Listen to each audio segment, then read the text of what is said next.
In this week's episode, we got some very exciting details about Monster Hunter Wilds, especially for all of you that missed the last playtest. Some much needed Path of Exile 2 changes, a whiff of fresh blood for V Rising, free stuff for each upcoming day, and much more, so let's get started.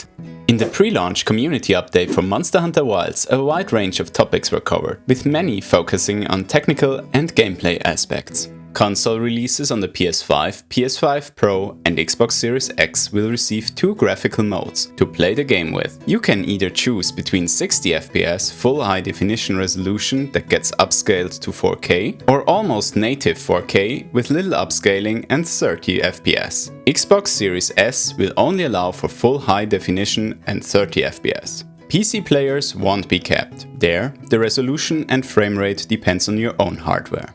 Talking of PC and hardware, Capcom will release a benchmark tool in advance, so you can test your own hardware and see if you will be able to run the game smoothly. If you have seen our other video about the difficulties of joining in multiplayer or had problems yourself, there is hope, as these issues will be addressed on launch. Capcom plans to streamline the co-op setup and add private lobbies, a squad system with another type of lobbies and further link party functionality to make things easier. They will also overhaul and improve almost all the weapons again, so what you experienced in the beta might not be the state of the final game. Regarding the beta, if you missed the last one but want to get a glimpse of the game before its release in February, you might be in luck, as the developer discussed the possibility of another beta test soon. This beta won't be drastically different to the last one, it's just intended as a second shot at a playtest, but we will keep you updated.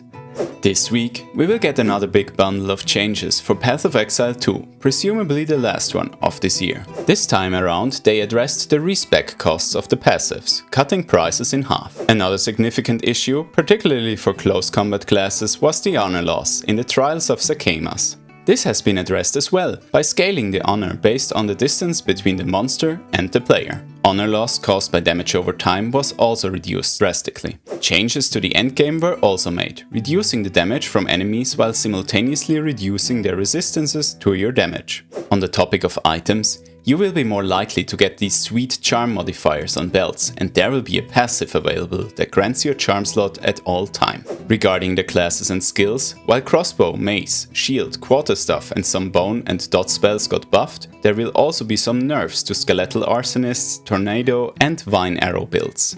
It will also be harder to trigger electrocution and freeze chains overall.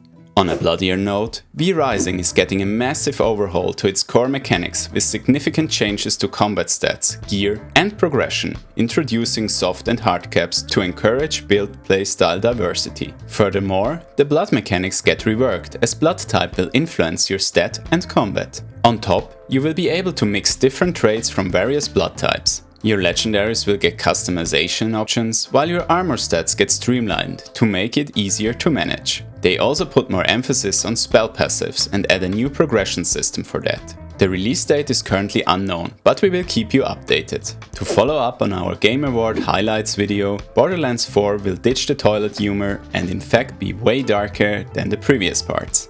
Also, and this is a premiere for the franchise, it will offer two-player split screen. 2025 really seems to mark the return of couch co-op, and we love it. Now to the early Christmas presents for all of you. If you haven't already tried Sworn yet, they are currently hosting a playtest, which lasts until December 25. So, if you're interested, check it out. Tons of co-op and multiplayer games are currently hosting holiday events, so if you're in the mood for some festive fun, make sure to check them out. I list you some of the most promising on our screen right now. Another highlight is the Advent event in the Epic Game Store, which allows you to claim one free game every day until December 25, so don't miss out. And if your favorite isn't among the Epic freebies, there is also currently a winter sale in Steam. For some unique gift and play ideas, check out our other video, which I will link you below. But that's it for today's news. We will resume this series in January. Until then, we wish you happy holidays, a joyful new year and plenty of time to enjoy your favorite games with your friends and family. See you again in 2025.